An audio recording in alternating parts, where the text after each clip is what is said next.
guys chilling by the fire? All my girls chilling by the fire? Hey everybody, it's Mike with Monkey Fab. Just stepping out into the garage. It's kind of an odd day to day. I like the new microphone. I hope you guys dig the new microphone because, you know, it costs a lot of money. But it sounds pretty good. I think it sounds better. You got the Green Go. You guys know about the Green Go. I've done updates showing the Green Go. I'm gonna move it outside the garage. Okay, so this is, I've done lots of updates on it, lots of videos on this, but I don't know that I have ever actually made it into a video and shown you guys. So this guy I picked up about 2 years ago. I believe it was about 2 years ago. It had to be 2 years ago. 11, 17, so 16, 17, 18. So yeah, so 2 years ago. Yeah. So every year around this time, I don't know what it is about this time of year, but I want to buy a car. And it's like a crackhead with a piece of crack in front of them, and they're trying not to be a crackhead. That's how I am in the December time frame. So I bought this guy, and I was thinking like maybe I'll do a map and do a full engine build on it. You know, LSX block, Callie's crankshaft, diamond pistons, Carrillo rods, all the top-notch stuff, and just a full-on kind of race car was at one point what I thought I would do with it. And I've kind of lost interest, to be quite honest with you. I bought it, and I wasn't told it had a salvage title, I don't believe. And I ended up buying it and then finding out after the fact it had a salvage title, and it had an intermittent problem where basically the whole car would shut off. Like, you'd be driving and I don't know, it would just flash and like all the power would go out and then just turn back on, and you just keep going. Luckily it never like just turned off and stayed off, but there's been times where I've driven it and it stopped and didn't want to go anymore. Luckily it was super close to the house. The one and only time that happened, I pushed it into the garage, and that's where it sat. It's been sitting here ever since then, becoming a shelf. I just use it for storage. Unfortunately, I think that so obviously there's some wiring stuff going on. Or if you replace the main fuel relay, and I put a battery in it, and that started it, and it was doing okay, I could move it. I didn't want to drive it. The registration's gone out. I have it insured as a stored vehicle, not as a driver. So I took it in, put it on the lift, look at it. There's something weird going on. Like, I don't know what it was. So if you look at like the rain gutters, there's some interesting spots where there's some wide separation on here, and I don't know why that's there. It's almost like you can see some weird filling stuff right here. So it's almost like there was something going on with the roof. I bought this on eBay, by the way, just in case you wonder.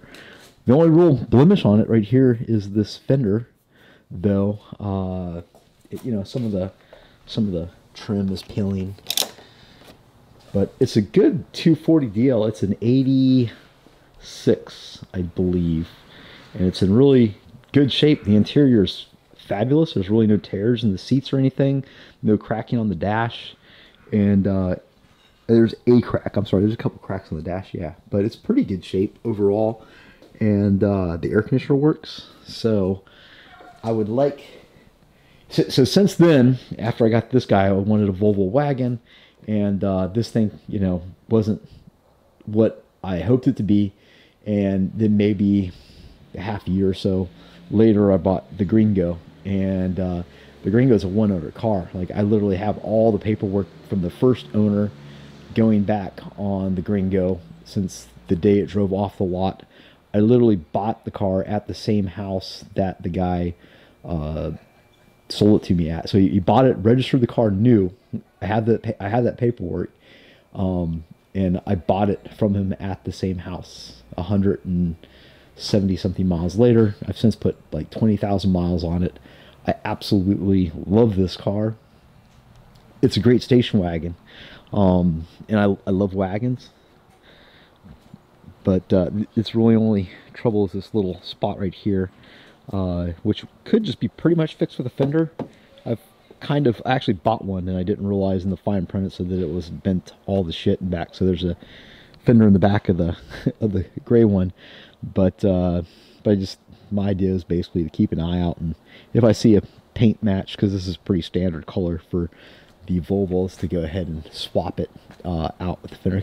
There's the rocker panel back there, but you know, other than some scratches and scrapes, it is in fairly decent condition for a car. It's 25 years old, and I really enjoy it. It's a smooth, comfortable ride. It's rock solid. It feels like you're driving a tank.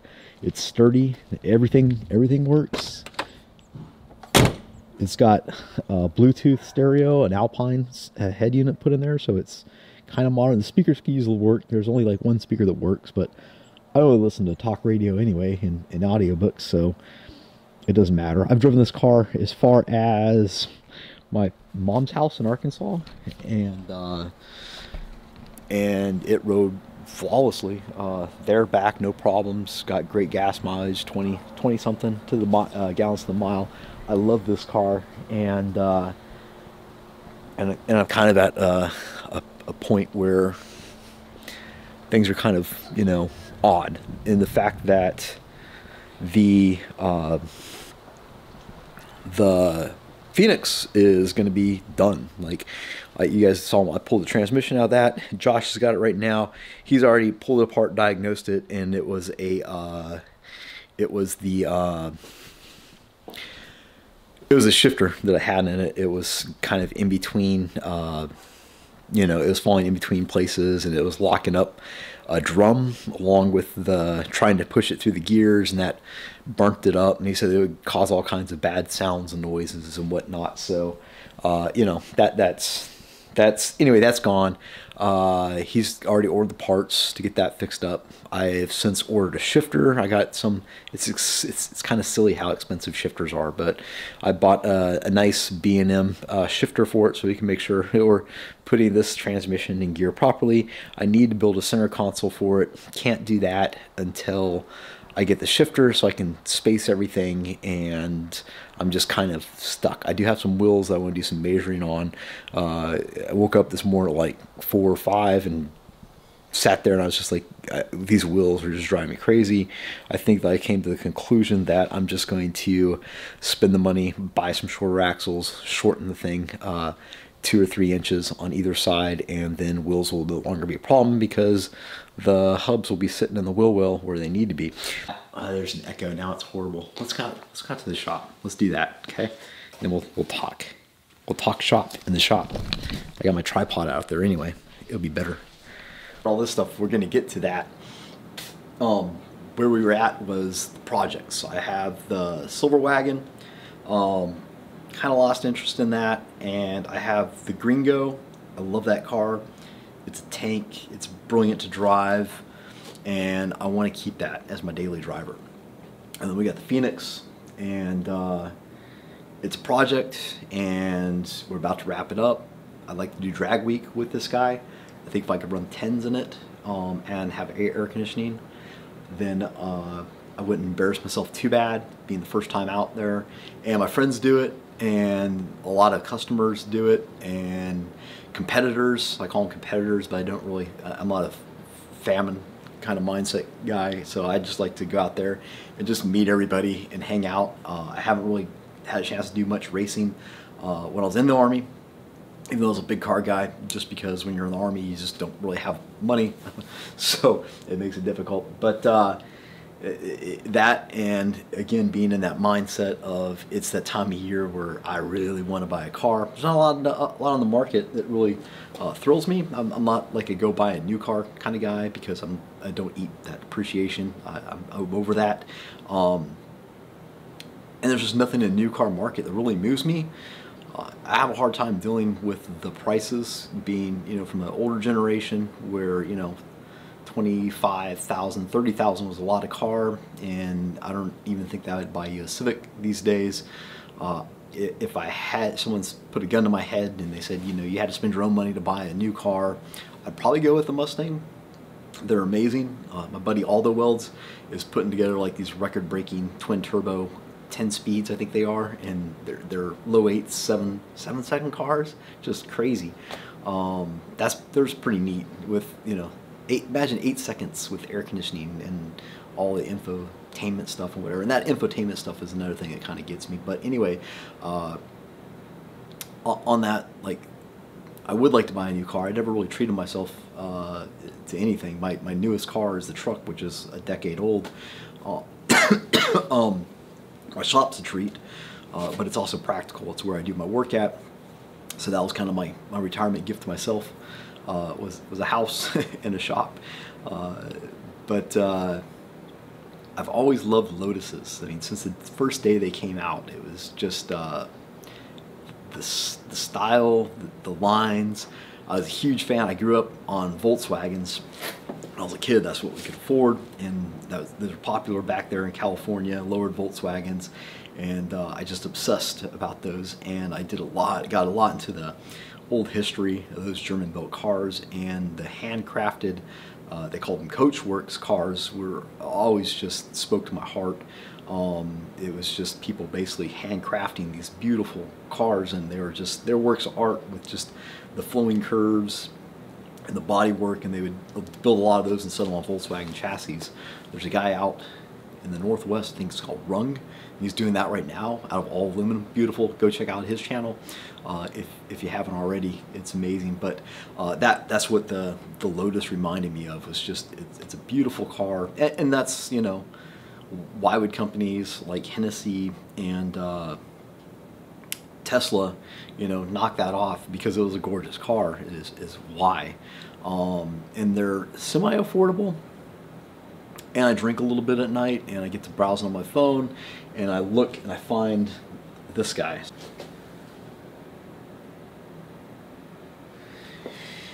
In Florida, which isn't too terribly far, for $37,000, and it's got 9,000 miles, under 10,000 miles, like 9,000 something.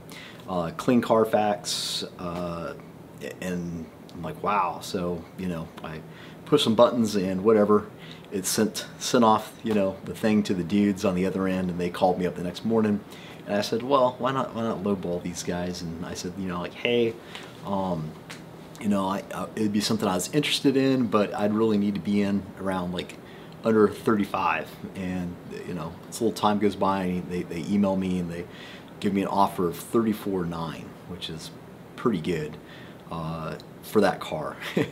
I think it's super low miles for that year, well under what the normal mileage is, and it's one of those cars you can buy. I think you could hold on to it for a decade and basically sell it for break even with whatever you put into it maintenance wise and whatnot, and enjoy it.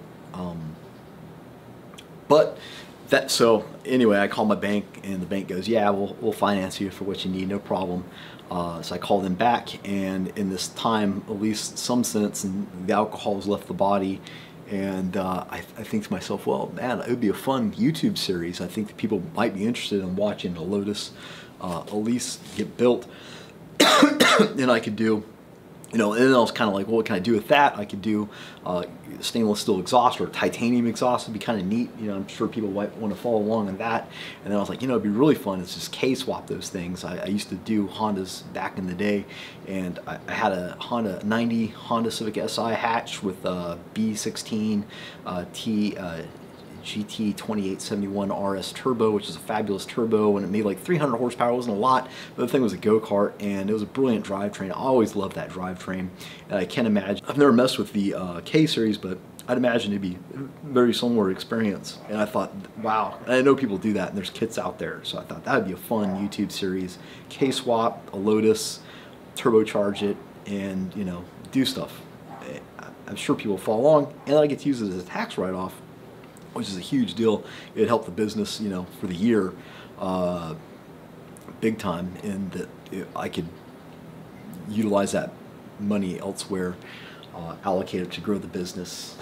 Anyway, so I call the guy back and I say, hey buddy, here's the deal. I'll send you whatever you want for a deposit, but I won't buy it until, you know, after the 1st. And he says, like, let me go talk to my GM, and I'll get back to you. And I'm totally honest. I'm probably too honest of a guy. I have like there's a very bad sensor. there's a fault. There's a fault on my truth sensor. And I just tell the guy, like, hey, look, bro, I shouldn't be buying this. It's stupid. And I hope you guys mess it up. I hope you guys mess this deal up, because then I won't have to buy it. But if you come back and say cool, then, you know, I made a commitment, and I'm a stand by my word type of guy, so I'll do it. And the next day he emails me back, and it's like, hey, we can do it, but you're gonna have to pay the original asking price. And you know, don't worry, you'll get your tax return, and that will be like nothing even happened. And I laughed. And I wrote back the guy, you know, thank you, you know, for messing this up. I hoped you would, and I don't have to spend this money now. And I'm the type of guy that pays taxes. I don't get money back. I figure out how much I have to pay. So it's super. And you know, for the last couple of days, he's been blowing up my phone, trying to get back with me. Okay, that's no big deal. You know, I have a problem, like, when I really think about it, like taking a car that's that pristine and you know, basically unpurifying it, because it's something that nice should be kept. Someone has all this time, and it would be kind of, I don't know, sacrilegious to, you know, pull it all apart and make it, you know, kind of what it wasn't, but make it better than what it was. I wouldn't have a problem doing that with a car that had more miles on it and maybe wasn't as nice. So that benefits me too, because then, you know, buy something cheaper, I'll have money left over to buy the swap, whatever. So I think that's my new mindset, is I'd really like a Lotus. So if you guys have a Lotus you want to donate, feel free to get in touch with me. But I would like to pick one up. Maybe I can find one with, you know, a broken drivetrain of some sort. So I heard that there's, you know, sometimes head gasket problems on those guys. So maybe someone tracked it, overheated it, smoked the head gasket, and I can pick it up. That'd be perfect if I can find something in that. I am particular about the colors. And the good thing is with these is there's not a lot of I don't like yellow, but the lime green, the Crayola orange, the silvers, the British Racing Green, the electronic blue, all of them are great colors. So it's not like I'm really terribly preferential one set thing. I do like the hard, you know, it needs to have a hard top on it. I'm the hard top kind of guy, but that would be great. That's my thing. So that leads me to the wagons. What do I do with this? I got to clear out one of them. I think with the silver DL, what I want to do is just straight swap it. I'll just maybe buy a junkyard motor and just, you know, 5.3 and a swap and send it out the door. The Phoenix is going to go whenever the Phoenix goes. When I finish it, it'll be up for sale, and I'll be asking a lot of money for it, because once you go down the line items and start adding up everything that's went into a Pontiac Phoenix to get it to where it is, or where it should be when I get done, and the fact that you can't buy this car, there's no 40,000 mile Pontiac Phoenix rust free that's been gone through and cleaned up the way this guy has. So I really haven't come about a number yet, but it will, you know, I'm sure I'm going to get trolled when I do come with that number, which is fine, because, you know, it's people that troll people on prices of cars are always interesting to me, because you don't see like I'd like a Ferrari, but I don't get on the Ferrari's website and be like, oh, I can buy a Camry for $20,000. But if you have project cars, and they feel absolutely free to do that to you, it is what it is. But it will be up for sale, and when it goes, it goes. I'm just gonna enjoy it while I can. There's lots of stuff, you know, still in the works for it, for project-wise type stuff. The green car, the Green Go, it's so perfect in every way, but the power is just it's dangerous. It can't get out in traffic, and it just doesn't get up to speed well. I have a 6-liter that I've already gone through and done all the machine work. Did it at my school, and I got a buddy that he has a head shop. I hope to take you guys there. It's Modern Airflow Dynamics, MAD is their thing. They have a shop here in Houston over by Houston House of Power, and they're doing great work. They're all vets, and I like that. And it's one of those few places in the universe I'm perfectly at home with those guys over there, and I want to see those guys succeed. I hope to take the camera over there. Went over there the other day. I was having some trouble setting up a bowling machine, and went over there, and I was having trouble setting it up, but we got it figured out. But they gave me a shop tour. I said, hey, let me come by with the camera, and I'll just take, I'm sure everyone would love to see this. They're doing, you know, heads, full, you know, any kind of heads for the most part, porting, polishing, valve jobs, and they do it right. You know, everything's checked, mic'd, run out, spring pressures, installed pressures. They're porting blowers, the LT1 blowers, and the old CTS-V blowers and stuff like that. I'll get those guys to, I have a set of heads that I CNC ported when I was at the school, but they still need the valve seats addressed, and you know, the thing's kind of gone through, decks cleaned. I put that on the 6-liter with the 4L80 that I have. I'll just take it with me when I go to pick up the TH400 from Josh, and just drop it off and say, when you get a chance to go through this, rebuild it for, you know, maybe 1,000 horsepower capable. And that will be the transmission that goes in Green Go. And I think I'm just going to try to keep the stock drivetrain in there for right now. It's a Dana rear end. I've seen people take them to drag week, and they've held together. Eventually it'll probably be something that needs to be addressed. I think that combo would be interesting. That, and then eventually possibly like a CTS-V blower on top of it, to have like a 500 horsepower wagon. That's this car I love to drive it as a daily. That's, you know, that's a pretty reliable package. It's reliable on the CTS-V, so I think that, you know, as long as you don't get crazy with pulleys and timings or whatever, just keep it relatively stock, that'd be a fun car to do. So that's kind of where I'm at in this downtime of waiting for shifters to make the center console for the Pontiac, and get the transmission back to install it, get it over to get it tuned. All this stuff, I'm just kind of in a waiting pattern. I do have parts that I'm going to show you guys for the car that I'm pretty excited about. And yeah, so that's pretty much the gist of it, and I'll get to showing you guys these parts now.